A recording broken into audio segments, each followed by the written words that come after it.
Gather round to hear the tale of Donovan Graham. Everyone who knew him thought that he was a paladin, but he was not. Everyone who knew him thought that he was noble-born, but he was not. Everyone who knew him thought that he was a brave man, but he was not. A rogue and a con artist, what began as a simple attempt to get free lodgings at a temple for the night, rapidly spiraled into a lie from which Donovan could not escape.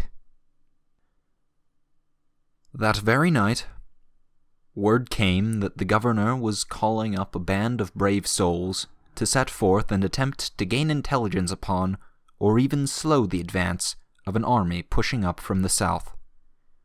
He had beseeched the church to send aid, and while there was not one among their elderly ranks who could have endured such a trial, there was their visiting brother paladin. "But I've no armor, no weapons. I donated them all to the poor," Donovan explained. "Then take with you these relics, the blade and armor of a great knight entrusted to our care.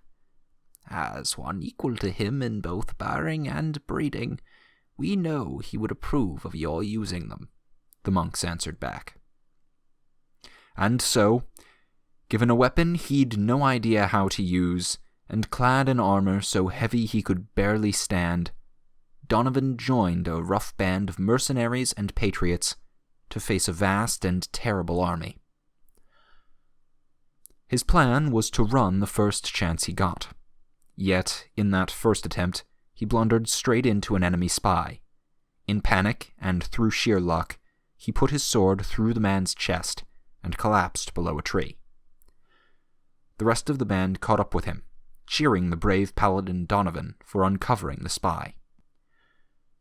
So continued his every effort to flee, at least 4 more times carrying him unwittingly into the clutches of danger and death. The rest of the band were amazed at his ability to sniff out ambushes and patrols, and the almost berserker-like fervor in which he set upon their foes. Finally, realizing that his only chance to survive was to keep in the company of the others, Donovan ceased attempting to flee. Soon he began to impress them with other skills, such as the settings of traps and snares, being able to talk an entire camp of local bandits into aiding them, and even methods to stealthily approach enemy lines without being seen.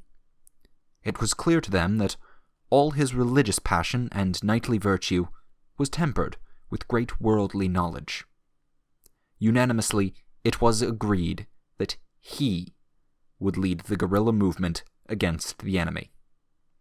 Donovan, despite himself, began to grow fond of the members of his band, in particular the young bard with laughing green eyes who delighted in his knowledge of bawdy songs.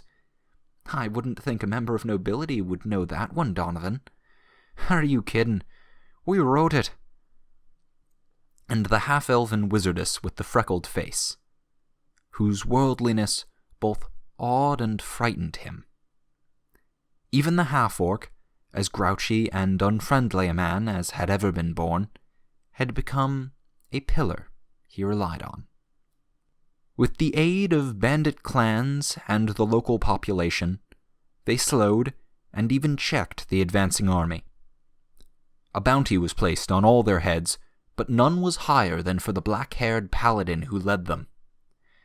Despite having managed to avoid directly involving himself in battle nearly the entire time, legends rose about his great prowess and mastery of the sword. How he could, in a single sweep of his fiery blade, reap through soldiers as if they were wheat. Such rumors awakened the dark hungers of the commanding general of the invaders, whose power and skill was matched only by his ruthlessness. He longed to face the paladin in a duel and prove how mortal this legend was, yet his invitations went unanswered, or else resulted in the ambushes that badly weakened his forces. Finally, this man had enough, and set upon a course of action to ensure Donovan would have no choice but to face him. With his most loyal commanders at his side, he stormed into one of the communities that supported the guerrillas. He burnt every house to the ground and held as hostages every soul in town, threatening to kill them all unless the paladin faced him.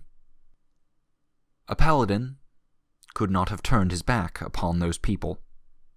A thief had no such trouble. Donovan spent days avoiding the challenge and the issue, his smooth tongue soothing concerns of his allies. He was able to save face right up until the first headless body was placed upon a stake outside of town. Then, the protest became too much to talk off.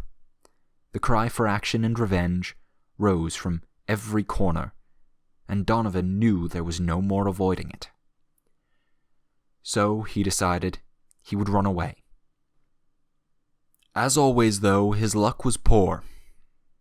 As he passed close to the bard, listening as she comforted frightened children with songs about his bravery and nobility, his resolve to flee was not yet broken, though, as he moved on, only to run into the wizardess instead. She spoke of her confidence in him. She spoke of what defeating the commander would mean. But most of all, she spoke of the life she expected to lead once the war was over, a life that she had decided would involve him. Just like everything else. He'd smiled then, sardonic and sad. I don't even get asked. She smiled too and held his hand. Some things are decided for you. They're never your choice to begin with. And then he stayed. Perhaps he came to believe she was right. Perhaps he forgot he had even been trying to run away. Perhaps he had bought into his own legends. Perhaps he just knew that the companions whom he loved were looking on, because despite all wisdom, Donovan went to the occupied town to face his opposite number. The battle was brief and bloody, and to any eye it was clear that the paladin did not have a chance.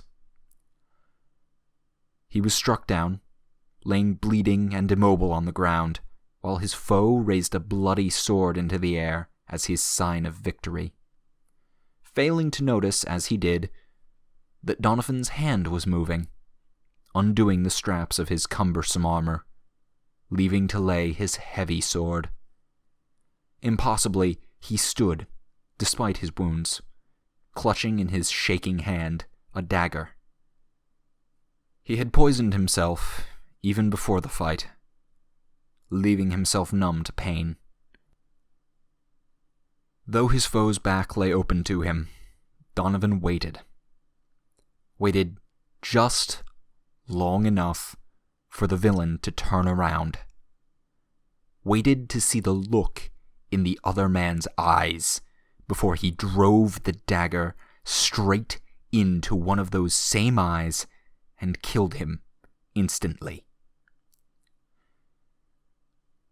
By that time, the shocked enemy commanders had already been secretly surrounded by the guerrillas and were captured. The hostages were freed. The army was scattered. The flag of the nation once more waved high above the town. Donovan stayed standing just long enough to see it happen, before his body slumped to the ground once more, dead for good this time, either from the poison in his veins or the blood that had spilled out of them. And to this day, St. Donovan Graham is honored as the patron of guerrillas and just causes.